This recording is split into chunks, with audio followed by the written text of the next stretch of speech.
Obviously, we're here to talk about Birth of a Nation, Nat Turner's story. I remember the first time I heard about Nat Turner was many years ago. I was watching something on the History Channel, and there was a program and they were talking about the history of slavery in the United States. And one of the topics that they covered was slave insurrections. And there were a number of them that they talked about. But the one that's probably the most well-known, the most famous, is obviously the one with Nat Turner, which we'll talk about tonight. So as I began to look into doing this presentation, one of the things I found was this sign, which is a historical marker there in Southampton County, Virginia, to document that back on August 21st and 22nd, 1831, that there was a revolt of a group of enslaved as well as free blacks, and they ended up taking retribution for their treatment for a number of years, and they ended up killing, and it's weird because the numbers that I found have been different. Some people said they killed 55 people, some say they killed 60, some say they killed 65. So it's somewhere between 55 and 65. The most common number that I've seen is 55. So until the insurrection ended, they ended up killing about 55 or 60 whites. Yes, ma'am. Just an off-the-wall question. What part of Virginia is that located? I'll show you on a map. You'll be able to see where it you. is. It's actually right at the southern border of Virginia, really close to the Atlantic Ocean. So you'll see a picture of it shortly. So let's kind of move into what's here. And we're going to start, and of course, the movie is not going to play. Well, that's what happens when you transfer something. But you may have seen the clips from the upcoming film that's being done by Nate Parker about the insurrection. He calls the movie Birth of a Nation. Anybody know why he chose that particular name, The Birth of a Nation? There was a racist film made, silent film made called Birth of a Nation. Mm-hmm. How many of you guys have seen part of Birth of a Nation? W.D. Griffith's movie from back in 1915. For many years, actually before Gone with the Wind came out, that was the top grossing movie of all time in the United States, Birth of a Nation. It was a very popular film throughout the country. There was a screening of it at the White House, and it was a rewriting of the history of the Civil War. And it purported to show that the heroes of that war and what happened after the war, obviously we had a period of Reconstruction where blacks were allowed to vote. A lot of black elected officials, were in Congress and places of that nature. And in the movie, it shows that these people were a bunch of idiots.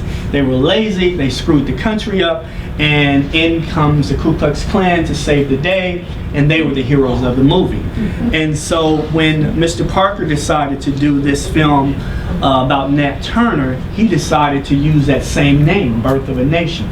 So kind of my interpretation based on kind of a few things I've heard him say about it is the Birth of a Nation, the W.D. Griffith film from 1915, actually the theme of it was that the nation was reborn as a result of Reconstruction ending and kicking those black people out of political office.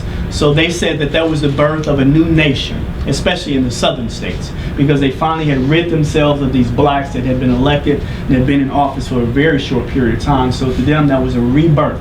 So that was a birth of the New South, as they called it.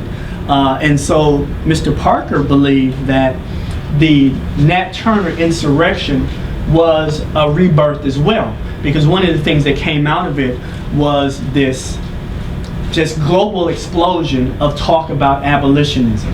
Prior to the Nat Turner Rebellion, there had been others, which we'll talk about some of those tonight.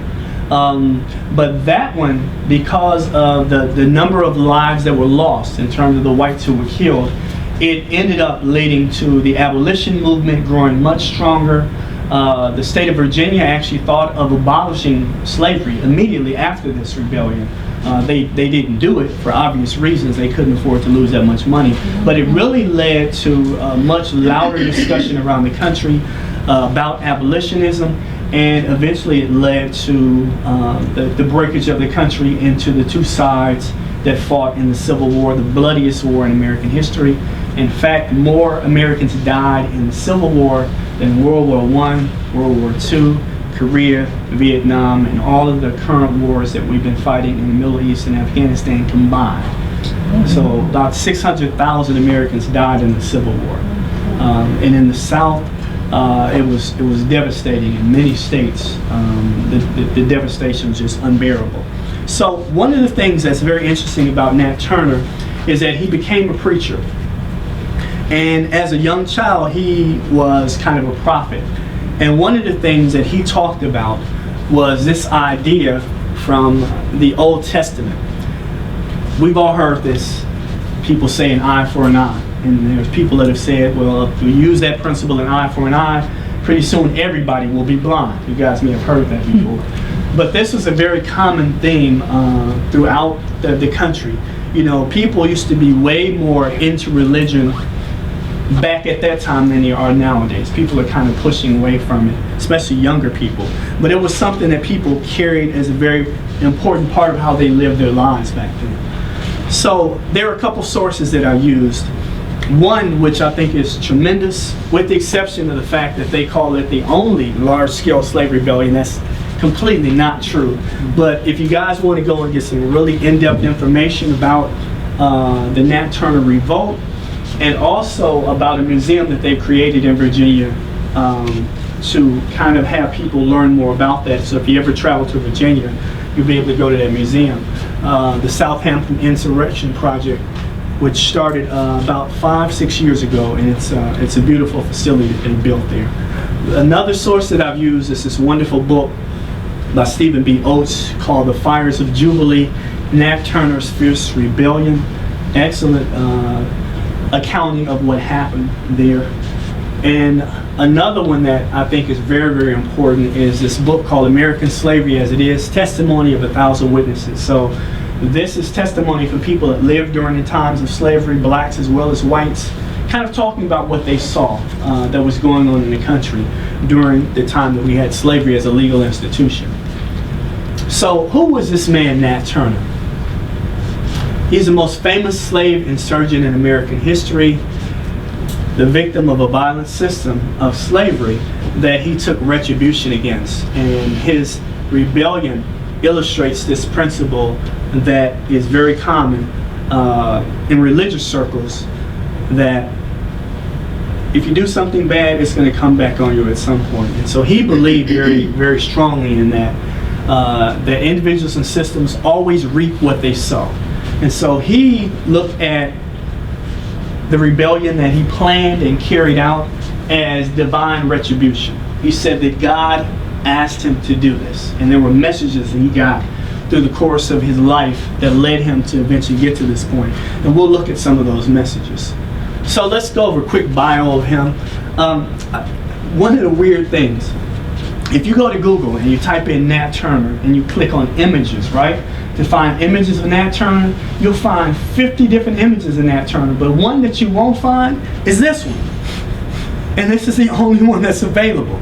This was actually drawn by someone during his trial, which was a very short trial, but it was drawn, and I've looked up Nat Turner, and I've seen pictures of Frederick Douglass. I've seen pictures of lots of other people that don't look anything like him. There's an artist's interpretation that's supposed to be Nat Turner, and I'm like, I don't know where they got this interpretation, because that guy looks nothing like the real Nat Turner. So this is actually a picture that was drawn during his trial. And so he was born on October 2nd, 1800. He was born Nathaniel. People called him Nat for short. His name meant gift of God. So he came into the world to a slave family. His mother's name was Nancy. No one seems to know what his dad's name was. His dad apparently later in life actually escaped slavery, ran away, and no one knows what happened to him. He was owned by a man by the name of Benjamin Turner as a young child. He became very close friends with Turner's children. So one of the things that was very common during slavery was that the enslaved children and the children of the slave owners, as young children, they'd be friends. They'd hang out with each other. But once they reached the age of 12, that relationship completely changed, because now that person who was your best friend forever, as my students like to call it, BFF, now all of a sudden is your owner. And the relationship changes. And that had an impact on him. He was seen as a prophet as a child. One of the things that he had the ability to do was to tell stories of things that happened before he was ever born. No one knows how he did it, but people were just fascinated by it. Blacks as well as whites just said, this kid is incredible. He's very intelligent, and he has this ability to transfer himself to the past and tell stories in great detail about things that happened before he was ever born. No one could ever explain it, so he was seen as a prophet. He learned to read and write on his own. You know, I read several accounts where it said that Mr. Turner's family taught him to read, but Mr. Turner's family did not teach him to read. When they went to try to help him learn how to read, he already knew how to read. No one really knows how he learned how to read, so he independently learned and probably taught himself. His father escaped slavery when he was a young child, ran away, and was never heard from again. In 1809, he was sent to live with his owner's son, Samuel. So he had his second owner at that point. This man died a year later of typhoid fever, and he ended up being transferred to live with someone else. And one of the things that he really was very upset about, that he hated. Now here he was, a gifted child, extremely intelligent, very talented in a lot of different things. But when he became this 12-year-old child, which is the time that they usually sent you out to start working, he was upset because he felt that he had the skills and talents to do something other than manual labor. But they stuck him out in the cotton fields immediately, as kind of a way of teaching you that we know you're smart, but we're going to treat you like a dummy by making you do the grunt work. And so he was very upset with that. That really kind of put him on the path at a very early age to dislike the people that were his owners. And so he had to do that very hard work out in the cotton fields. Later in life, at the age of 21, he actually escaped. He ran away, and he was gone for almost a month. And to everyone's surprise, he came back. You know, they sent these slave catchers to find him. They couldn't find him. They didn't know where he was. He never told anybody where he went, but he just came back by himself. And of course, many of the blacks on the plantation were mad, like, dude, you got away, why'd you come back? What's wrong with you, you stupid? And he basically said, I came back because God told me to come back, because he had something in store for me. So this was a transformative moment in his life. These are some things that people said about him as a young child, that he will surely be a prophet. There were bumps on his head and chest that are indicative of bumps that people in Africa actually put on children when they are considered to be special people. So there are markings that they use to indicate a child that's considered to be a special child. And somehow, miraculously, he had those markings from birth. So no one knows where they came from, but the people who had that tradition of West Africa, where those bumps would be placed on the body, somehow he had them naturally. Nobody could explain it. And one white man said that as smart as he is, he'll never be of use to anybody as a slave. And so that's what people said about him as a young child. I want to kind of get into the historical context, because we often talk about things like this outside of the context. So I want to go over a few things to kind of put you in the state of mind of what was going on. So these are numbers from the U.S. Census that began in 1790, and we do it every 10 years. So you see in 1830, a year before this revolt happened, that there were a little more than 2 million enslaved blacks living in the United States of America. So it's a pretty large number. To break it down a little bit further, if we look at the state of Virginia, you had, actually Virginia was kind of weird. Southampton County was a little weird. It actually had a fairly significant number of free blacks living in that county, which is very unusual. People think that every black person that lived in the southern states was enslaved, but there was a large population of free blacks in some states. In Virginia, which is, you know, in the northern part of the South, So you had almost 700,000 whites in Virginia. You had close to 50,000 free blacks in the state, and almost 500,000 enslaved blacks in the state. And so it was kind of weird in Southampton County, the county that he lived in, because of the number of free blacks. Now, give you an idea of how people felt about free blacks. They treated them the same way they treated the slaves for the most part. They had codes that applied to free blacks but didn't apply to free whites. And so there were things that you couldn't do. You couldn't meet in a certain number of people. You couldn't meet in large groups of 3 to 5 people. You weren't allowed to vote. You weren't allowed to roam freely. A lot of different restrictions you had as free blacks. So you were called a free black, but there really wasn't a whole lot of freedom because it was very similar to being enslaved. And so one of the organizations that came about, have you guys heard of the American Colonization Society? It was an organization that was founded in the early 1800s. And the mission of the American Colonization Society, many of our founding fathers were members of this, was to find a way to take the free blacks who were in the United States and ship them out of the country, colonize them somewhere else. You guys have heard of Liberia, right? Yeah. And they tell you in history class, Liberia was founded by freed slaves. No, it was not. They sent freed slaves there to get rid of them because they didn't want them in the country because they considered them to be rebel rousers. They called them rebel rousers, but what they really were abolitionists. They were the first abolitionists in the United States. You know, if you go and you look up stories about abolitionists, it's 99% of them are going to be white people. But the original abolitionists obviously would be black people because they're the ones in shackles. They're going to be the ones talking about abolition more than anybody else. And the ones that had gained their freedom really wanted to go back and get the freedom of their friends and family members. So they were very loud and outspoken about ending slavery. And so when the nation of Liberia was founded in West Africa by the United States government, not by these freed slaves, they didn't have any resources, they didn't have any money. So the United States sent some of these people there. But one of the things that happened is they went over there with the mentality that they were better than those people in West Africa. So the West Africans did not invite them there. They didn't ask their advice about what was going to happen once they got there. So these freed blacks who went there were actually given privilege within that society. And those privileges that they had, they took advantage of. They mistreated these West African people very horribly. And as a result of that, they never resolved those differences. Remember back in the 80s and 90s, there was this horrible civil war in Liberia, directly related to the founding of the nation many years ago. There's a very interesting book that I read about Liberia. It's called Mississippi in Africa. So these people who came from these southern plantations, these free blacks, went and built plantations in West Africa based on what they had seen in Alabama and Mississippi. And there's actually a place called Mississippi in Liberia. And so it just kind of shows you that even though these people were free blacks and they should have had the best interests of Africans in their heart, they really didn't. They went over with the same mentality that they have been the victims of in the United States. So let's move on and look at Southampton County a little bit closer. There were 734 slave owners there. 13% had 20 or more slaves. 15 men owned over 50, and there were 3 that owned over 150. So you can see very clearly that blacks outnumber whites in Southampton County, Virginia.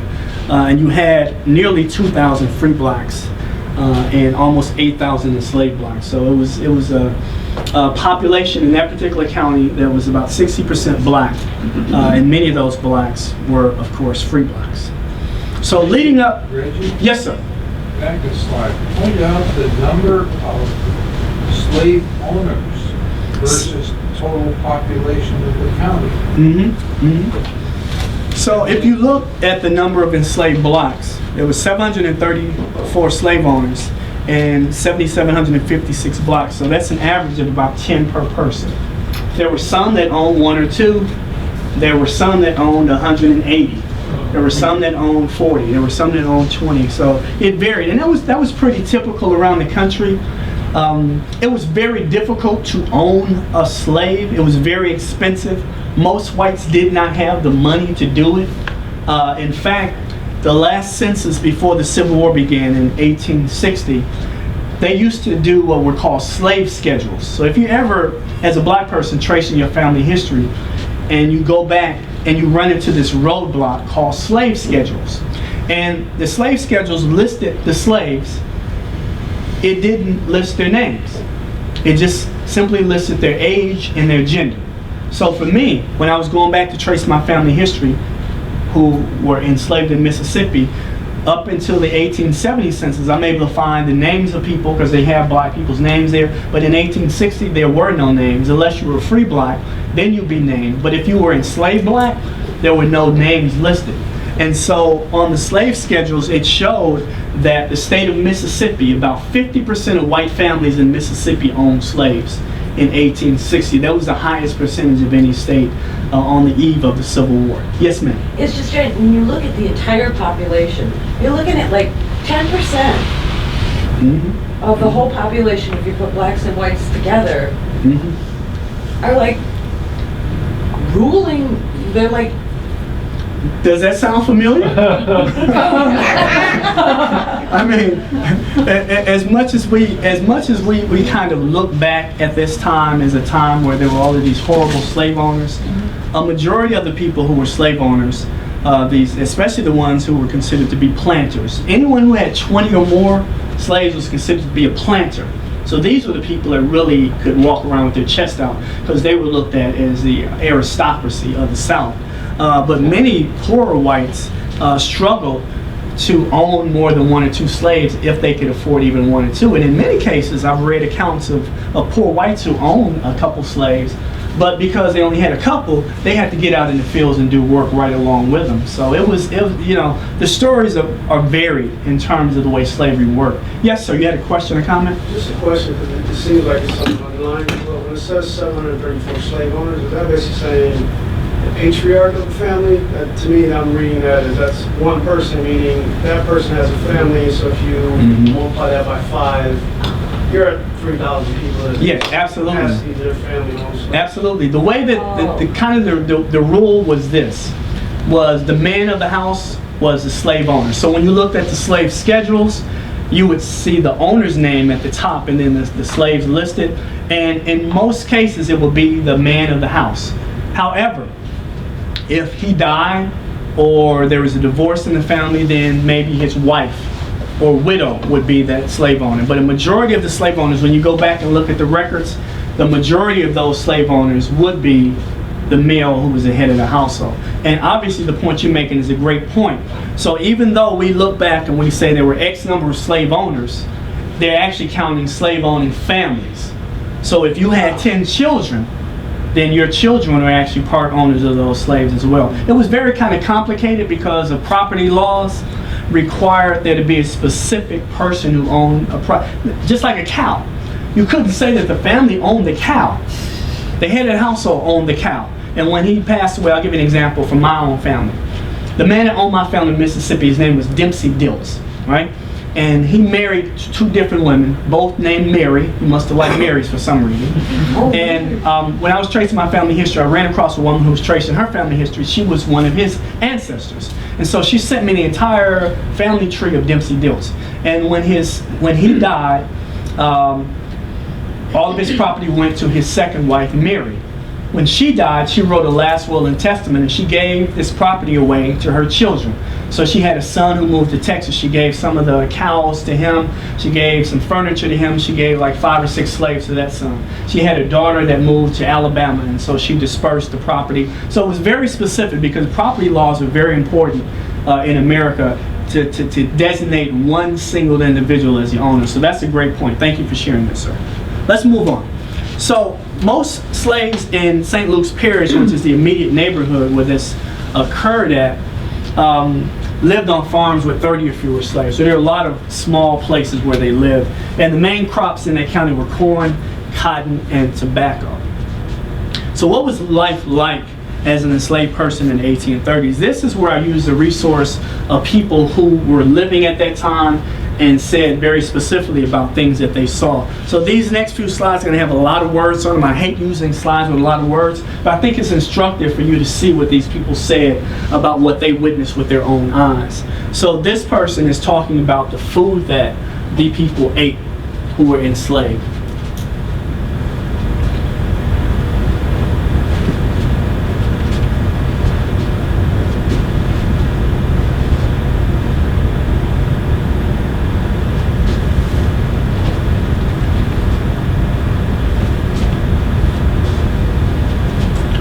one of the biggest misconceptions about African American people and what we eat, people say that that's what they ate when they were slaves.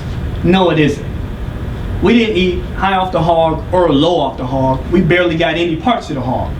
We usually had to eat something that had very little meat in it. So you may get a little piece of fat meat, but you ate stuff like salted fish, cornmeal. You didn't really eat a very nutritious meal. You know, people tell you that, well, you know, y'all eat a lot of greens nowadays and sweet potatoes and all this stuff. We didn't eat any of that stuff during slavery.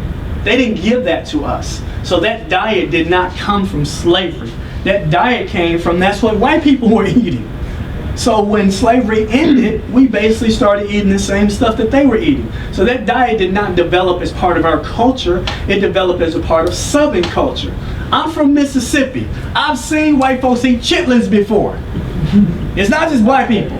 I've seen more white people eating watermelon in Mississippi than I have in any other place in my life. So these things are not part of black culture. These things are part of Southern culture. So let's move on. Clothing. Contrary to the movies you see where they're walking around with decent clothing on, in many cases they had very few clothes. Most of them didn't have shoes, even in the wintertime. And the clothes that they did have were sometimes pass-me-down clothes, or clothes that they had to keep for year after year after year that were just falling apart. And so as you can see, you know, they didn't wear nice clothing. They weren't comfortable clothes that they wore. And in fact, in many cases, there's many accounts that I've read where they would have a shirt as a young child. He would get the shirt at say 5 or 6 years old, and that would be his only shirt until he was say 12, 13, 14, 15 years old. So they were not living in comfort. There were a couple people who had their hands up.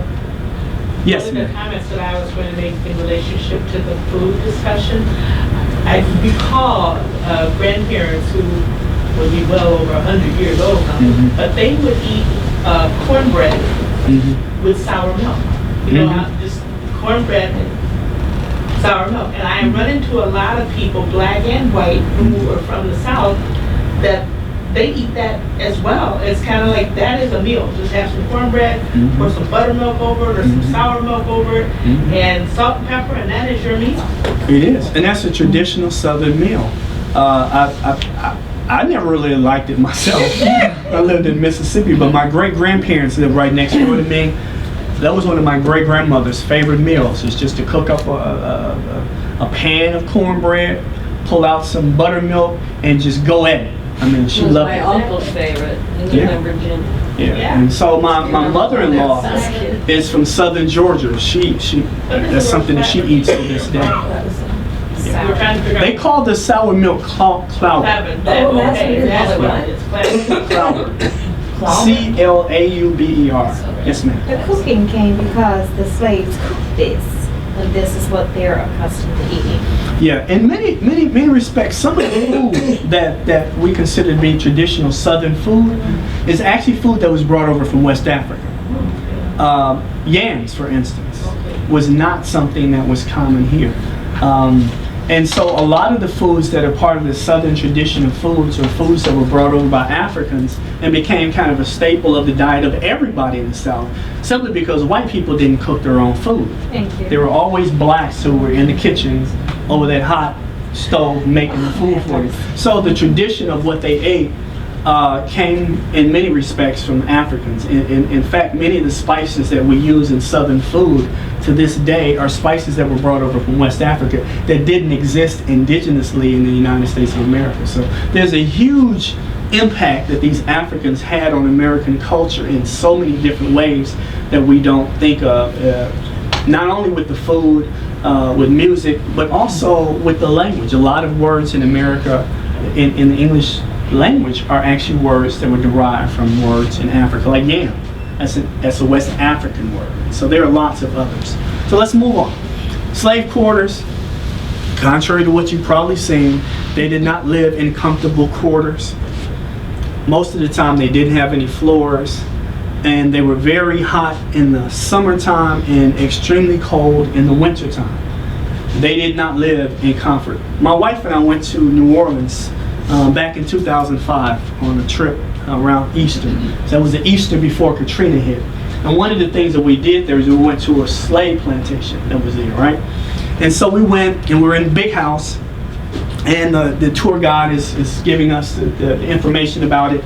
And this person kept saying, the servants. And after a while, I got tired of hearing the word servant. And I raised my hand and I said, don't you mean the slaves? And she said, oh, yeah. I said, so why are you saying servant instead of slave? She says, that's kind of what they tell us to say. I'm like, okay. But these are the conditions that they lived under, not comfortable conditions. Reggie? Yes? If slaves were so expensive and such an important investment, why didn't the plantation owners take somewhat better care of them, feed them a bit better, give them a little bit better housing? Well, it was very simple. It was expensive. They were trying to keep as much of the money in their pocket as they could. The average slave lived to only about 30 to 35 years, and they died. So basically what you did is you had a system. By the 1830s, you had a self-replicating population. So you had these slaves who had children. So eventually, you're going to raise these children. When they get to the age of 12, you have more slaves. You don't have to spend any more money. So you weren't going to go and spend a bunch of money when you had a self-replicating labor force right there. In fact, there were also plantations that they call breeding plantations. They weren't as common in the United States. They were more common in the Caribbean and in South America, where they would actually force males and females to do nothing other than make babies. If you went to a slave market, for instance, the most expensive person you would ever buy would be a pregnant female, because you're getting two for the price of one. So it was a self-replicating thing, and you spent just enough money to keep them alive so that they could work their butts off from can't see to can't see, as they used to call it. And as long as they could do that work, then you weren't going to put any extra money into making their lives better, treating them better, because you had to. One of the things that has to happen, and this has happened throughout history, slavery is an old institution. It's been around the world for thousands and thousands of years. And the one thing that's common in almost all of these slave societies is that you have to find a way to dehumanize people in order to enslave them. Because if you look at them as humans like you are, then you develop some empathy and sympathy for these people. You dehumanize them by saying they're lesser than you, therefore they're okay. In fact, one of the common things about these blacks who were enslaved, one of the things that whites shared with each other that said out loud this about blacks, that they were different. They didn't suffer the way we suffered. They had no emotional feelings. So they had no problem breaking the families up, because they said, well, you know, we're taking this 2-month-old baby away from this woman and her husband, but you know what? They don't have any emotional attachment to the baby. They're going to be okay. And so that was one of the things that helped people to really continue to mistreat people. You looked at them as less than you were, less than human beings. And so that was part of the justification for not spending money and making the conditions they lived under better. I'm going to go here and then back. Yes? Well, my daughter recently moved to South Carolina, and I've been learning way more about slaves and other things that time. But I just recently, I was looking at the rice plantation and history. I was just talking with somebody about it, and it had a link to a link to a link, which ended up showing the 500-600 year shipping exodus of slaves from certain area of Western Africa, and it showed the pattern all the way around the world of where they put them. And then I was piecemealing reading, and yes, they were talking about how they had the quote of a woman, and this was mostly South Carolina, about, I've got good breeding females, I don't have to keep buying them. Otherwise they went to the slave market to buy the slaves, and of course the same thing you said, if they made it to 30. But the fact that struck me was that this was 500-600 years or more of, they just, and the reason they brought them from that part of Africa, especially to South Carolina, that shipped more rice around the world for a period of time, was because that part of the Africa was very similar to South Carolina and such, the inlets and the waterways. So they primarily, the key was to get the people over there who were also slaves, who knew how to do rice paddying, to bring them here to do the rice paddying. But not necessarily people who were slaves, though. I mean, reading about this, you know, the slave, but that was a huge business. And it maybe was longer than 600 years, but it just struck me. And then the map they showed of the whole world, you know, where they went, it was just, wow. I just want to add a couple things there. First of all, they didn't go to Africa to get slaves. That's one of these things that we hear all the time. The Africans were enslaving each other. The degree of the physical difference between black skin and white skin that made it easier to promote chattel slavery, because they were so radically visually different than you, and they were far away from their homes, so it's not like... Well, yeah, that's a great question. That was part of the dynamic that allowed Africans to be kept in slavery perpetually for a number of years. When you look at the early accounts of encounters between Europeans and Africans, they were always very positive. Neither group said anything bad about the other group. They may have said they look a little weird, but they didn't say that these people were inhuman or less than us, any of those different things. They were always very positive. But when you come and you use people as a form of property, you have to dehumanize them. You have to say negative things about them in order to not feel bad later. I mean, how can you go to sleep at night feeling that you've enslaved somebody that could be your next door neighbor, your cousin, your brother, or your son or your daughter? You have to create a mechanism that allows you to dehumanize them. And so that's part of what happened. So we all know that Europeans came over as indentured servants. They were never slaves. Don't let anybody tell you that white people came over as slaves. It never happened ever in American history, because they were Christians and it was against the law for a Christian to be enslaved. When Africans found out about this law that said it's against the law for a Christian to be enslaved, they went and got baptized immediately. And then went and changed the law and said, well, this doesn't apply to black folks.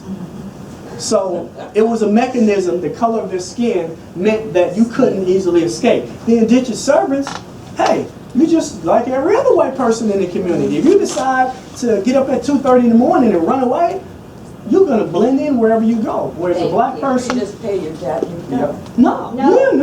Your debt is paid by you working 4 to 7 years. You can't get out of that debt. Indentured servitude is 4 to 7 years, but if you woke up at 2:30 tonight and you just ran to a neighboring community 30 miles away, you're out of that debt. They're not going to come looking for you. They had posters looking for slaves, but they have posters looking for indentured servants because they were a dime a dozen. A dime a dozen. So anyway, punishment was one of the most important parts of enslaving people. You have to use physical punishment. You have to be as brutal as possible. And that was one of the mainstays of enslavement in the New World, was the use of physical violence. And so this is an account of someone who did something, stole $4 or $5, denied it, and he was beaten nearly to death as a result of it. Because the laws allowed you to. In fact, there were no laws that protected blacks from being beaten or even killed. Let's give you an example. Let's just say that you have a neighbor who owns a man by the name of John, who's an enslaved person he owns, right? You get into an altercation with this enslaved man, John. You kill John. You're not going to go to jail for murder. You know what your punishment will be? You will have to pay his owner whatever his value was. And you'll see at the end of the presentation, all of these Africans who were enslaved, who were part of this revolt, the court deemed what their value was at the end of their trial, as they were saying that they're going to be taken out and hung. They told you what the value of that person was because they had to reimburse every person who lost a slave. They gave them the cash for the slaves that they lost. That was the way the system worked. Who was they? The government. The government was required to reimburse them for the loss of that property. In this case, in the revolts. Now, if you kill someone's slave, you were responsible for doing it as an individual. But in terms of insurrections, the government, militia killed them. The government had to pay for the loss of that person. Labor conditions were absolutely horrendous. Rice plantations, which you mentioned, were the worst place to work. The lifespan of a person who worked on a rice plantation was typically about 3 years, and you were going to be gone. So they really needed a repetitious way of creating a labor force. That was, many of the people who were transported over from Africa came into places where they had rice plantations because they had to constantly replicate that labor force because they were dying at such a young age that they didn't live long enough to have a bunch of children that you could go self-replicate. Yes, ma'am? There's somebody, a photographer by the name of, his last name is Fair, that's doing a show for the museum in Columbia. Oh. And they had a talk with him on the show, and so I get the news and information about it. So I listen to it, but he's been doing aerial photographs of the coastline because of the way it's being destroyed by development. But he talks about the slaves and the combination, and as I said, in the last 2 years I've gotten more history about a part of the country that had a lot of history in the negative. Yeah, They were the biggest, supposedly, in the country. It's a fascinating history. South Carolina has a tremendously rich history. So they were sold. They were let. Anybody know what let means? Leased. Yeah. So if you had a blacksmith or a carpenter, you could take them and you could loan them out to somebody and they would work for that person, and you would charge that person for the work that they did. And so you would find these advertisements in newspapers and on billboards around town letting you know that they're going to be selling or letting a group of male or female slaves. In addition, if you see here, they're talking about slaves that they're selling and letting. And they also have for sale at 11 o'clock fine rice, graham, patty, books, muslins, needles, pins, ribbons, etc. So they were just another commodity to be sold. You go, just like if you go to Walmart and you pick up, you know, some underwear in one part and you go pick up an iPhone in another part. If Walmart existed back then, it would have had a section where they were selling black people. The slide you had up just before, I caught only part of it. It was the thing about a woman, her child, when she was what? The child was She was out in old? the field working, and she had the child strapped to her back, But it was what? working When she's all day long. 3 days old or something? Mhm. The child was 3 weeks old. 3 weeks old, and she was already forced to go back out into the field to work. So there was no, long period of time after that. So this is a slave auction house that was in Atlanta, Georgia. It was big business, big business. Runaway posters. Runaways were huge. There were some runaway posters that I saw from President George Washington, who owned about 200 or so slaves during the course, no, actually 300 and some during the course of his life. And he actually put out reward posters for some of his runaways as well. So it was big business to be people who captured runaways. So, sowing the seeds of discontent. There's a great book called American Negro Slavery Votes, which was written by a man by the name of Herbert Applebacker. And he documents 250 different events related to slavery votes. Some were very small, some were very large, including the Nat Turner event, Denmark Vesey, Gabriels Revolt, several others that we'll talk about very shortly. So between 1526 and 1860, he documents 250 different slave actions in a rebellion against this system that they were a part of. So I want to just show you guys a few of the ones that you probably not heard about at all. But before I get there, though, a word on words. What Nat Turner did has been called insurrection, it's been called a revolt, it's been called rebellion. People use a variety of different words. I've actually seen an article yesterday I was reading where Mr. Applebacker and another great historian were actually arguing about which one of the words applied. And it just seems very silly to argue about that, but this is what historians have been doing, arguing about which word to use. To me, it doesn't really make a difference because it is what it is.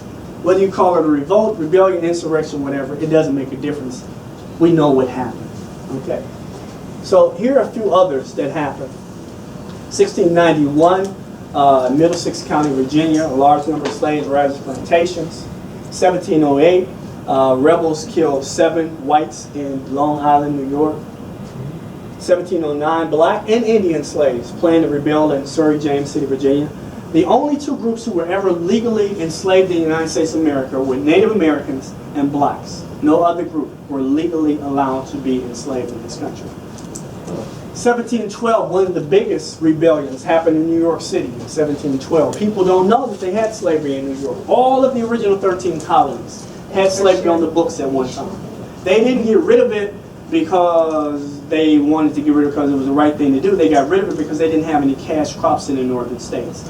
They developed a manufacturing-based economy which took the cash crops from the south and turned them into textiles and other products. So they didn't really need that labor force. But what they did is they used a process called gradual emancipation. So you can read in the history books and it'll tell you that New York got rid of slavery in, I don't know, 17, whatever the year was. But it's not true, because what they did is they put clauses in that said the males would still be required to be enslaved until the age of 21, the females until the age of 18. So if you were a 3-year-old boy, you still had 18 more years of slavery to go, even after slavery supposedly ended in New York or New Jersey or Pennsylvania or Rhode Island or whatever state it may be. So when you read those things about slavery ending in a particular year, it's not really an accurate interpretation of what really happened. 200 armed slaves planned to kill whites in Virginia in 1722. 1741, the Panic of New York, blacks hanged and burnt alive as a result of them planning an attempt on whites.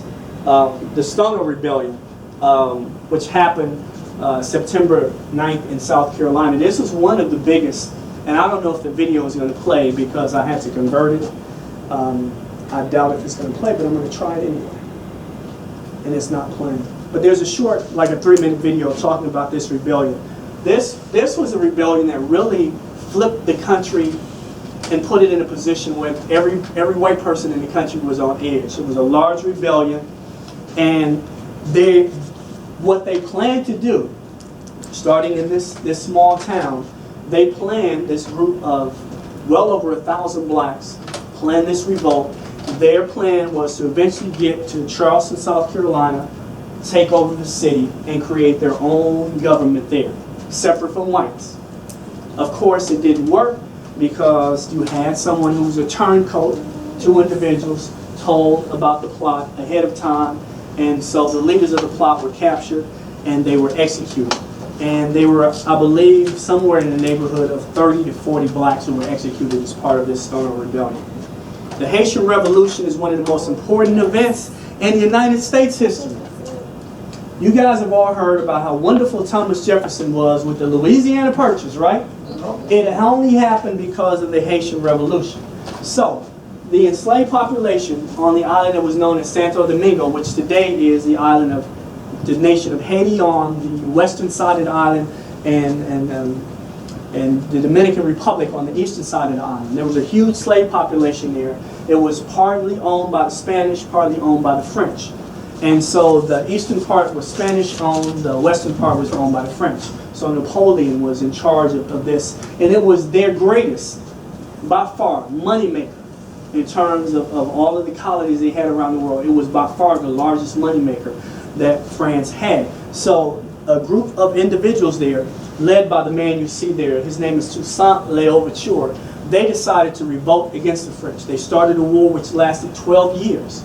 They defeated the French, which was one of the most powerful nations in the world at the time. They defeated them, and they formed the first republic outside of the United States of America in the Western Hemisphere. So the United States was the first republic, Haiti was the second republic. And it was the first republic founded by blacks in the Western Hemisphere. So during this bloody 12-year war, 60,000 people on both sides died.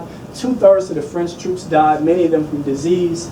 But it impacted France because they lost their biggest moneymaker in terms of this colony. But it impacted the United States because the United States supported France, and they got a lot of materials out of Haiti very cheaply. And so what happened as a result of this revolution and them forming this new republic, the United States did something that they would do many years later to another country in a very close proximity to them. They put an embargo on Haiti. And this embargo lasted well over 100 years. This embargo prevented Haiti from developing financially. And that's why to this day Haiti is the poorest nation in the Western Hemisphere. Not because they're a bunch of idiots and they don't know what they're doing. It's because of the embargo that the United States government placed on Haiti.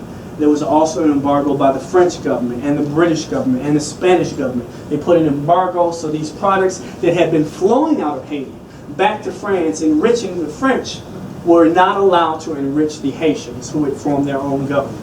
And so as a result of France losing this colony in such an ugly way, they decided to sell Louisiana to Thomas Jefferson at a dirt cheap price. It would have never happened had this revolt not happened. This revolt scared the heck out of white people in the United States. They realized how big it was, and they thought that the same thing could happen in the United States. There was another one called the Gabriels Rebellion in Richmond, Virginia. This one was very large. It was planned. Several thousand blacks were going to go on a rampage and kill every white person that they could find as retribution for the way they had been treated. And they were sold out as well. One of the things that happened to them is that as they were planning this, there were people that they tried to bring into their cause who didn't believe in their cause. And so some of those people actually said, you know what, we're going to tell. And the day before the revolt happened, some of these people told on them. They were captured. As a result of it, 26 slaves were executed by hanging, and their masters were reimbursed the total value that was declared by the court. So the state of Virginia paid $8,900 to those slaves who they executed. So you lost a slave, but hey, they give you money to replace that slave. Denmark Vesey, July 22nd, Charleston, South Carolina. This was another one. Now, Denmark Vesey actually worshipped at the AME Church in Charleston, South Carolina, that Dylann Roof went into and murdered 9 people. Okay, so this church has a very rich history. After this revolt, and they planned a revolt, they ended up not killing a single person. They were sold out as well. And this happened in many of these attempted revolts. They didn't end up killing a single white person. However, many of these people who were part of it were actually executed. The citizens of Charleston, South Carolina, the white citizens, went to this church, which was kind of the center of the black community there, where enslaved blacks and free blacks alike worshiped, and they basically tore it apart brick by brick, completely destroying the church. And it was eventually rebuilt. And of course, years later, in 2015, Dylann Roof brought us to the attention of that place once again. There was also resistance in Southampton County before Nat Turner came on the scene. October of 1799, a group of people who were in a slave coffle. You guys know what a slave coffle is? No. So let's just say you go to Charleston, South Carolina, right? And you are a slave trader. You'll go and you'll purchase 10 or 15 or 20, however many blacks that you choose to. And you'll actually shackle them together and walk them in a single line in what is known as a slave coffle. And you'll go from town to town, selling 2 of them here, 3 of them there, 5 of them there, until you've sold all of the ones you have. So they're walking in this slave coffle, and they decided, 15 of them decided to rise up against these people who were attempting to sell them. And they killed the 2 slave traders, ran away. A slave patrol was sent later, and 10 of these individuals were actually killed. Now, interesting part of slave patrols, the history of slave patrols. Slave patrols were developed as a result of all of these events that were happening around the country. One part of the Constitution that people don't recognize said that the government has the ability and the right and the duty to have a militia on duty in case of insurrections. That was a part of the U.S. Constitution. It's still in there. They haven't taken anything out. What was in there when they first drew it up in 1787 is still in there to this day. If you go and look at it, you'll see that clause in the U.S. Constitution. So slave patrols developed out of these attempts to control blacks, make sure that they stayed in the places they were supposed to stay in, and also to make sure that they weren't out late in the hours where they weren't supposed to be out. And these slave patrols eventually developed into our current police departments. Murder of an overseer in Southampton County in February of 1802. A slave a couple of slaves, 3 of them, murdered William Summerall, their overseer, and they were found guilty and executed. And of course, their owner was reimbursed as well. Arson and murder.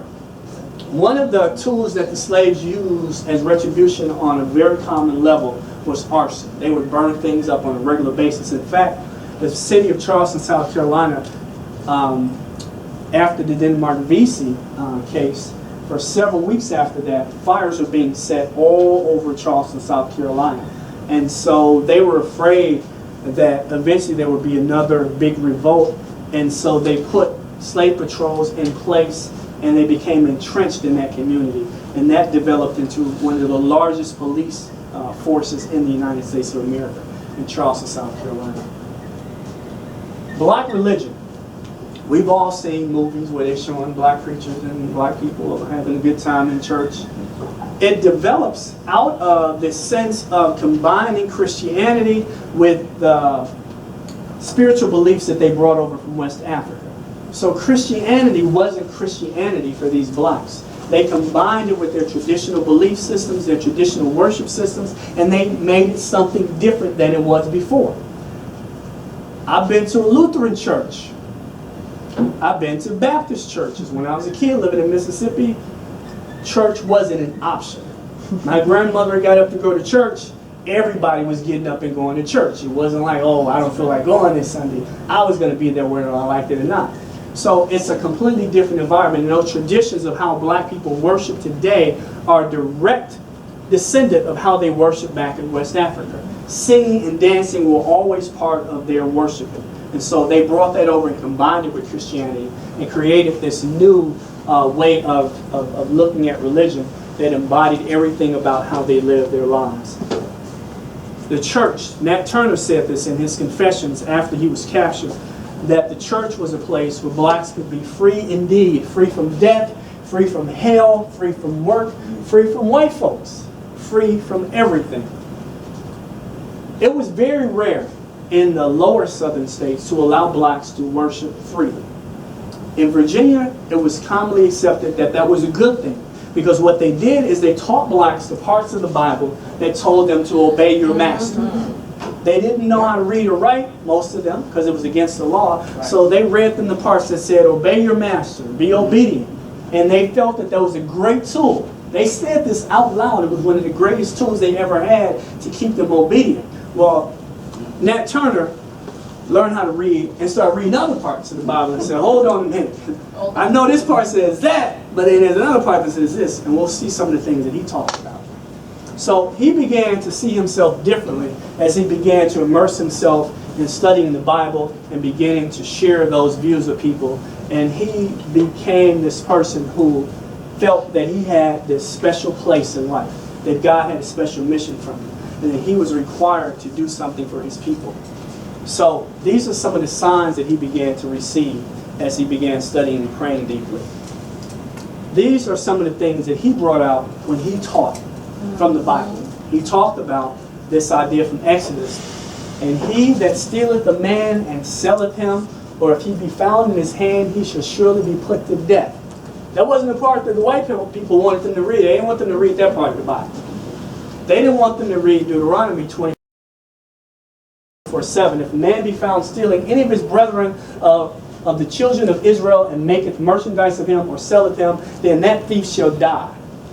They didn't want them to read that part of the Bible, because that told them directly, well, what they're doing to us, enslaving us, selling us, the Bible is telling us that they should die. And so here you're using a part of the Bible to subject these people to accepting their lot in life, accepting being enslaved. But when they began to dig into it deeply, like Nat Turner did, he says, oh, hold on a minute. There's another part of the Bible that says do the exact opposite of what these people are telling us to do. And this is why he became so popular among the people around him. He began to get signs from God in the spring of 1825. He was out working in the field, in the cotton field. He was pushing his plow, and he heard a very soft voice speak to him. And this voice said, seek ye the kingdom of heaven, and all things shall be added unto you. And he just thought it was just, something weird. So he kept working, He heard it again, the same words. And he said, that's God speaking to me. This convinced him that he had been ordained for some great purpose in the hands of the Almighty. And he began to act on that because he said, this is a message God is sending me. He wants me to do something very specific. This is another thing. He said he saw white spirits and black spirits engaged in battle, and the sun was darkened. The thunder rolled in the heavens, and blood flowed in streams. And I heard a voice say, such is your luck, such you are called to see, and let it come rough or smooth, you must surely act on it. So these are visions that he's getting. These are messages that he's getting, and he's beginning to act on these. Some more signs.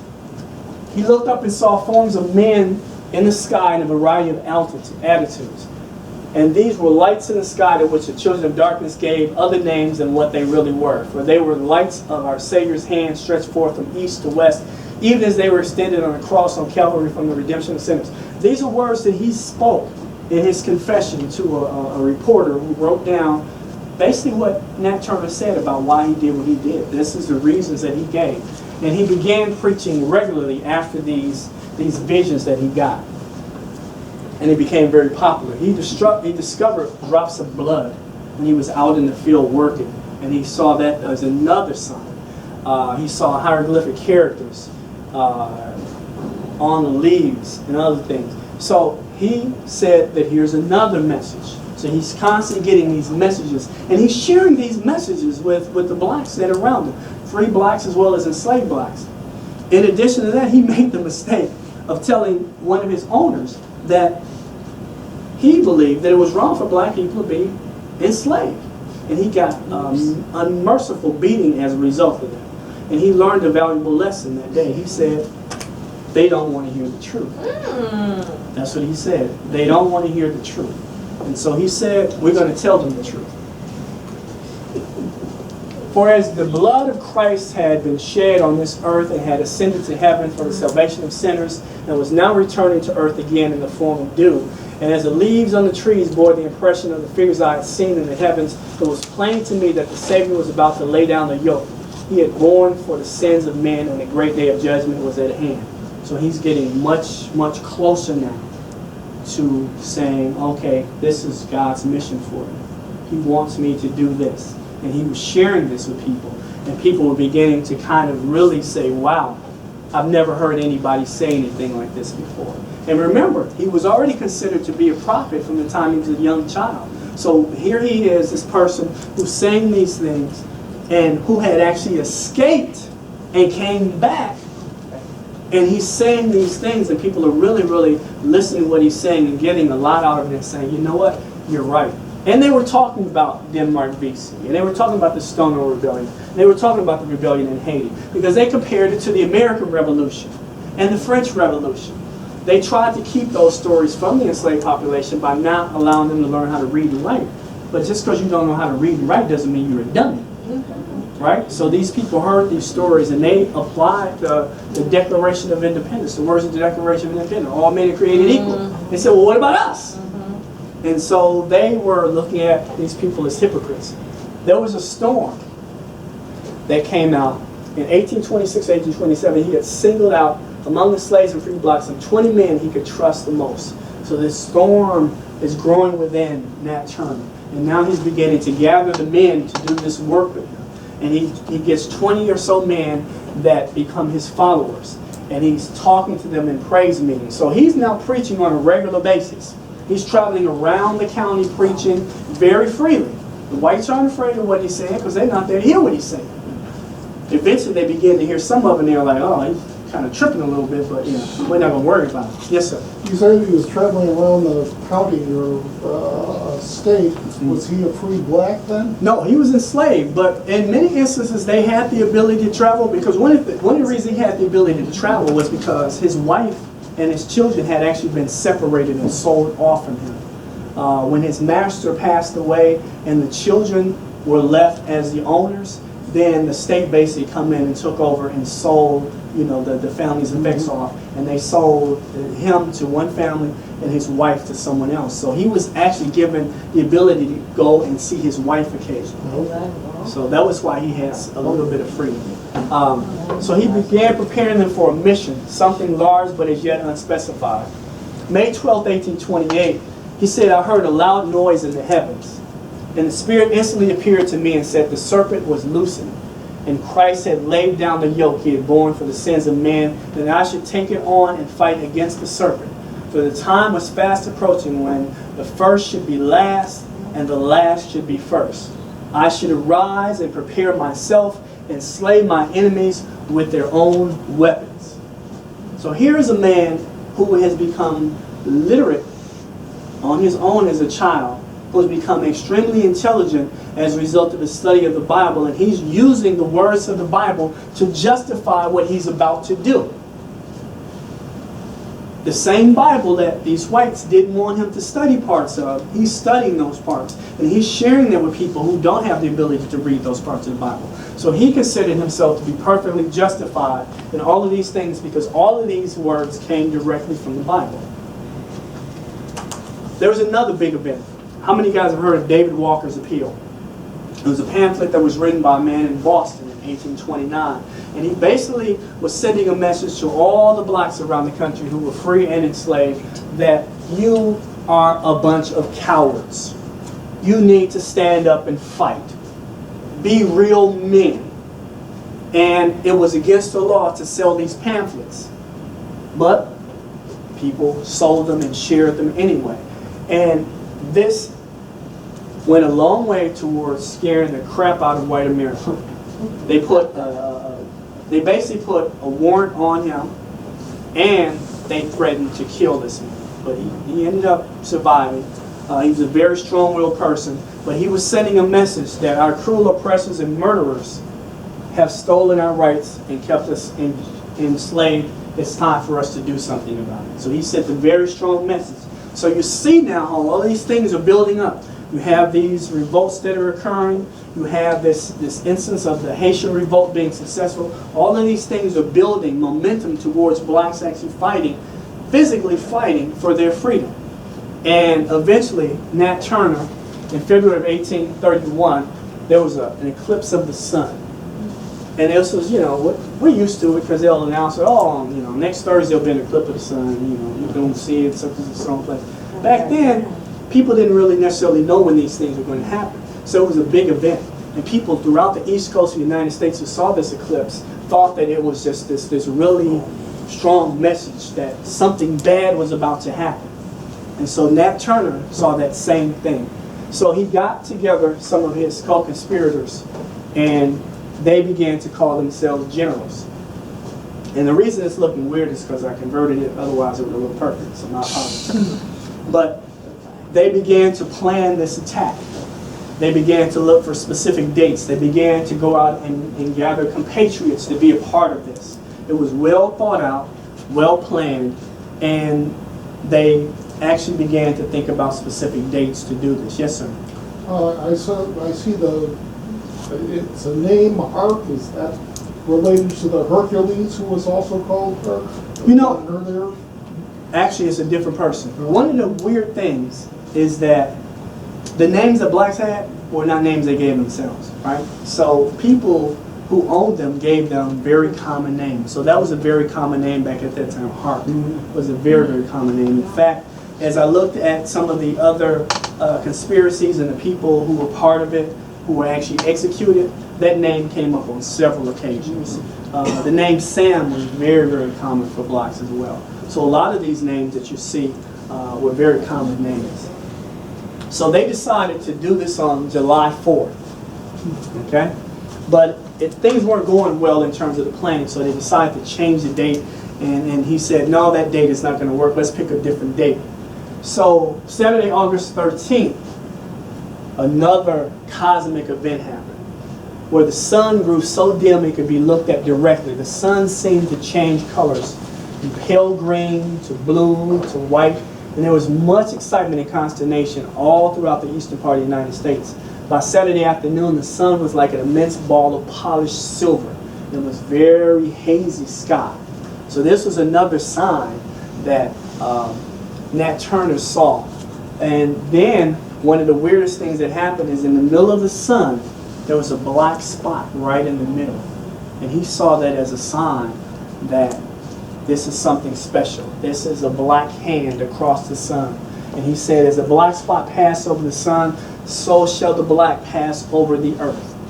So he saw that as the final message from God, that now is the time. So they decided to pick this particular day. Late in the evening on the 21st, about 2:30 in the morning, they went out and they began to find people to murder. And the first people that they murdered were the owners of Nat Turner. Now, one of the interesting things about it is they went from home to home very quietly in the night. They didn't use any guns. They actually stole some guns, but they decided that it would make too much noise and would arouse suspicion. So what they actually did is they used knives, axes, things of that nature, and they literally hacked people to death. Men, women, and children. They didn't care who the people were. In fact, the first house that they went to, they killed the family, and they left. They went to the second house. They killed the family there. They left to go to the third house. They realized that there was a baby back in that second house that was still alive. They went back and killed that little baby in its crib. So the brutality, the violence that they had suffered for their entire lives was coming back on the people that they blamed for their suffering. So just as we saw earlier, you reap what you sow. Violence begets violence. And so this is the message that they were sending. There was a video, which obviously is not working, but this is the path that they took during the course of the night. Their first stop was at the Travis home, and that was the person who owned Nat Turner at that particular time. So they went to the Samuel Turner's house and murdered people, and they went on this path. And one of the things that happened during the course of this night, as they were going from place to place and gathering larger numbers of people, eventually they started off with about maybe 10 men who were part of this party. It grew to somewhere between 40 and 70 men that were part of this, going from place to place. One of the things that was really very eye-opening to me when I discovered it was that as they went from place to place, there were some places that they actually skipped.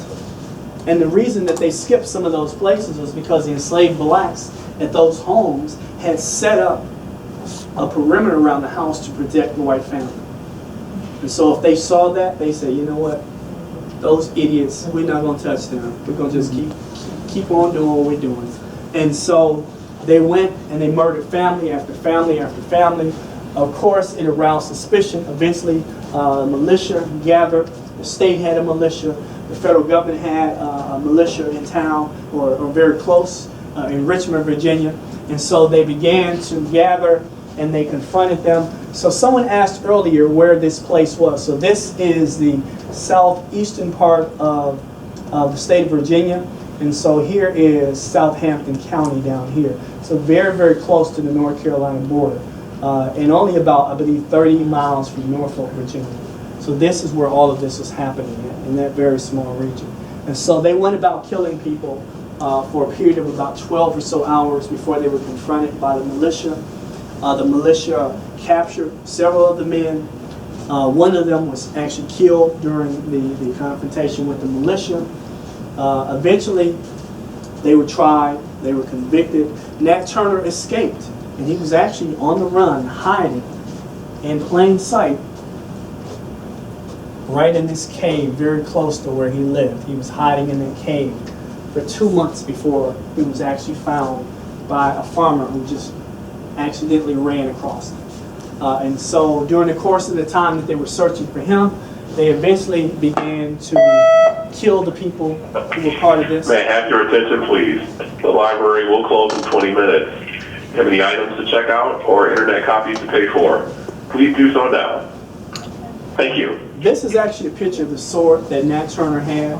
And one of the things that I found very odd about the story about how they went from house to house killing people, it was quite a while before he actually killed someone. I think that they had gone to 6 different homes killing people before he finally killed somebody. And in fact, the first person he tried to kill, he used this sword and he chopped them in the head with the sword, but the sword was so dull that it didn't do anything. And so one of his men actually grabbed an axe and killed that person. And so he ended up not using that sword because it wasn't an effective tool. They don't know exactly how many people killed. It was, the people that they captured, there were confessions from different people, including Nat Turner. There were a lot of conflicting stories about who killed whom and things of that nature. But he didn't really kill very many people on his own. You had a question or comment, sir? No. Okay, so let's move on. This is the Rebecca Vaughn house, and this is the only remaining structure where landowners were killed during the insurrection in 1831. This is actually part of a museum. They actually picked that house up and moved it. They kind of fixed it up a little bit, and it's part of the museum directly related to the history of this insurrection. The aftermath. So his group of 40 to 70 free and enslaved black men killed 55 whites. Like I said, some sources say 55, some say 65, but almost all of them said 55. A militia confronted them and several were captured and one was killed. He escaped and remained in hiding until captured on October 30th. 55 blacks were executed for taking part. Several were actually found not guilty. Most of the guilty were executed and a small number were banished from South Africa County. It was really weird for me to go to the one website that I showed you guys earlier, and it showed you the transcripts from the trial. And they were found guilty, and then it said that on, let's just say, September 5th, they would be taken to the normal place and they would be hung until they're dead. The court recommends that this sentence be commuted to transportation, as they called it. So some of these people were actually taken out of the state. They didn't execute them. They simply transported them somewhere outside of Southampton County. Many of them were actually taken to South Carolina, or not South Carolina, but were actually taken to North Carolina or other places and sold. And one of the other things that happened, and I'll show you guys shortly, is the court looked at each one of these individuals and gave a valuation of them in terms of how much they were worth before they were executed. So 55 were executed for taking part. In the ensuing weeks, over 200 blacks, some of them in North Carolina, were actually killed by mobs of whites who were angry about this insurrection.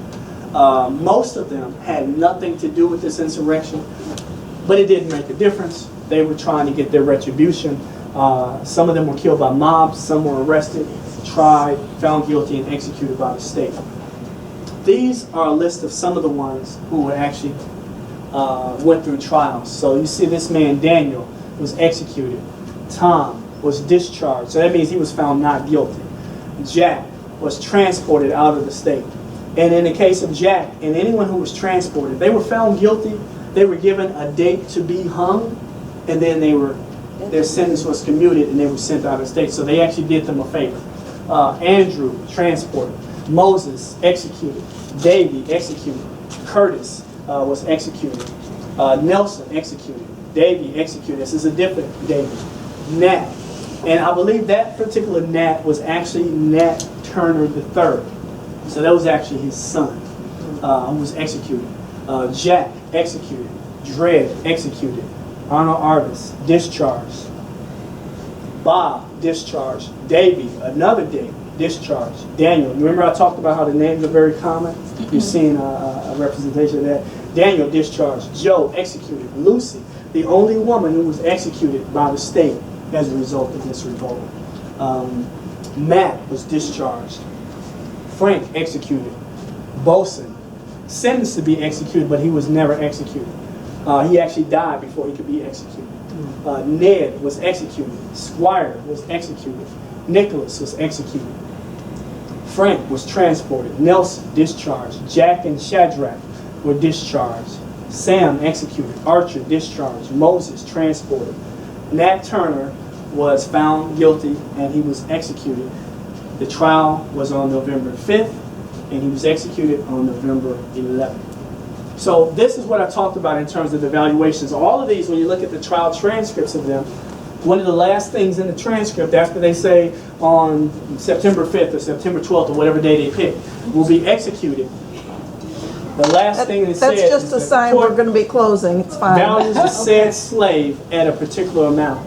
So the sum of $100 or $400, $50, $400, $400, $400. This is the judgment of Nat Turner. This is the judgment of Nat Turner.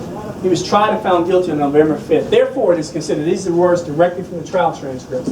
Therefore, it is considered by the court that he be taken hence to the jail from whence he was taken, therein to remain until Friday, the 11th day of November instant, on which day, between the hours of 10 o'clock in the forenoon and 4 o'clock in the afternoon, he is to be taken by the sheriff to the usual place of execution, and then and there be hanged by the neck until he be dead. And the court valued the said slave to the sum of $375.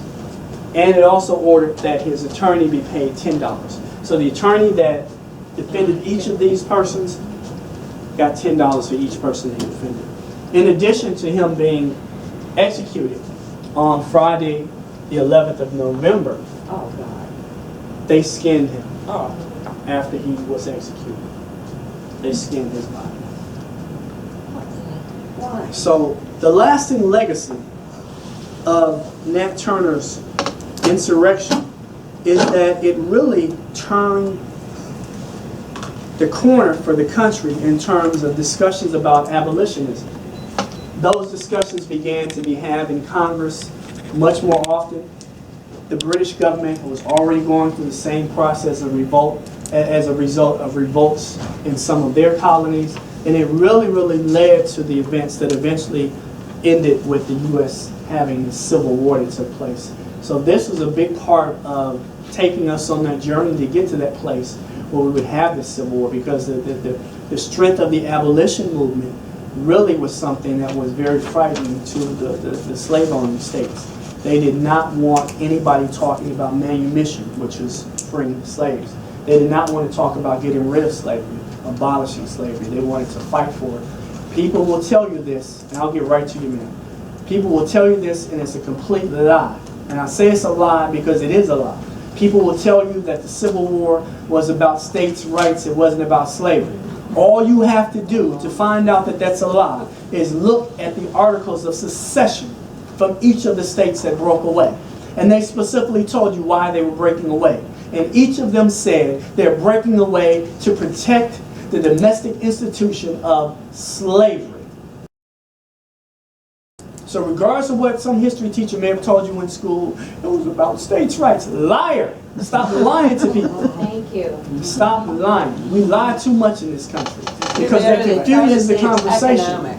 We try to say it was right. It was about economics because 61% of the wealth in those 11 states that broke away, 61% of their wealth in 1860, a year before the war started, 61% of their wealth was in ownership of black men, women, and children. If somebody came to you and they said they're going to take 61% of the money in your bank account, I can guarantee you it's going to be a fight. Yeah. That's what happened. That's all I have for you guys. I have one question in the back. Thank you. I have one question that said you voted to be leaving with, but, so what I'm inferring here is that it was actually fear of violence that, and not compassion that really changed things, right? Absolutely. Absolutely. And Nat Turner knew this as a result of him studying the Bible, but he also knew it because violence was a tool that whites used to keep blacks in the place that they wanted them to be in. So he's basically saying this: we're using the same tools you've been using on us. You use fear and violence to keep us in our place. We're going to use your same weapon against you and see how you like it. I only mention it because sometimes we have that people just got enlightened with compassion or something. But there was some compassion that took that's probably a place. revisionist history. But had there not been these revolts, that compassion would not have won out. So once again, thank you all.